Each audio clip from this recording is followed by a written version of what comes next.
We'll be using more than 75 billion IoT devices within the next 4 years. Industrial Internet of Things is not actually properly security tested. Safety systems could not shut down. It blew up. Cyber has killed people. I want to retire knowing that my own technology won't kill me.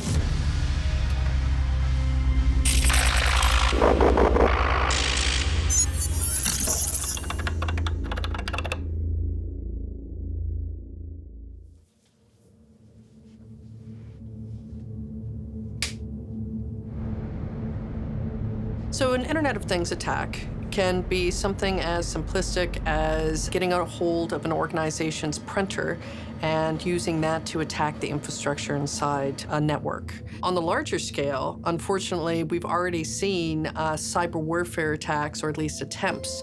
In 2014, the German government released a report that someone was able to get into a German steel mill, and they flooded the network, and there was an overpressurization. But because they flooded the network, safety systems could not shut down. Therefore, it blew up, killed 3 people, injured many more, and it's the first known case that directly cyber has killed people.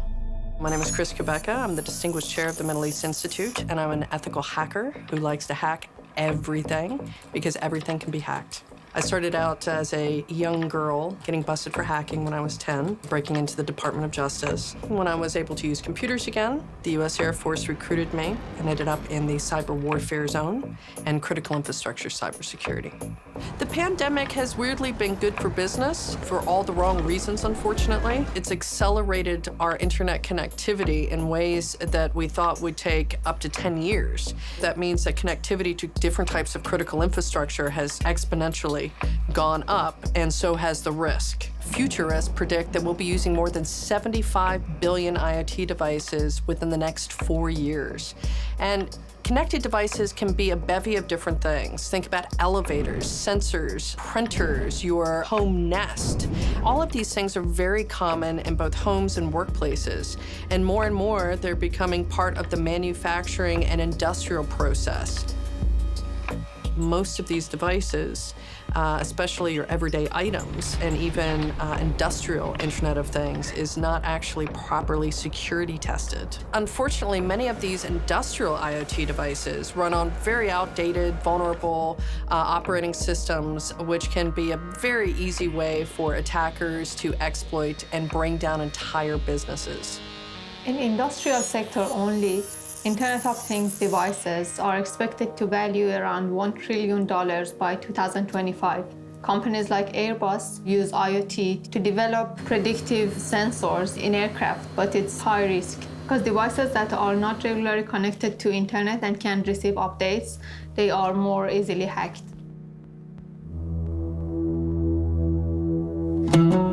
So during one of my trips to Saudi Arabia, I ended up getting picked up from the plane and told that there was a security incident. And I thought the worst of the worst. Luckily it was not, but still it was very interesting. The company had purchased a whole bunch of brand new smart fridges from a particular vendor, which unfortunately did no security testing. And a group of attackers, a criminal gang, were able to exploit those fridges and use them for a variety of things, for spam and for a pump and dump scheme. They can pretend that they are a trustable company using the email portion of the fridges, make it look like it's a legitimate email, and they could then send out false information to rise various penny stocks, for example, and pretend and manipulate their value so that people thought that it was a great thing. And it's just another type of fraud. Unfortunately, if you email and do this to enough people, it's a numbers game. So even if 1% fall for it and you've been able to contact 100,000, you've still made money. What happens is with these fridges or many other smart devices, they don't log the activity of what's going on. So when police go to look for forensics, they can't really find much. Police are expecting to find a computer, and many times they don't realize the computer's your fridge.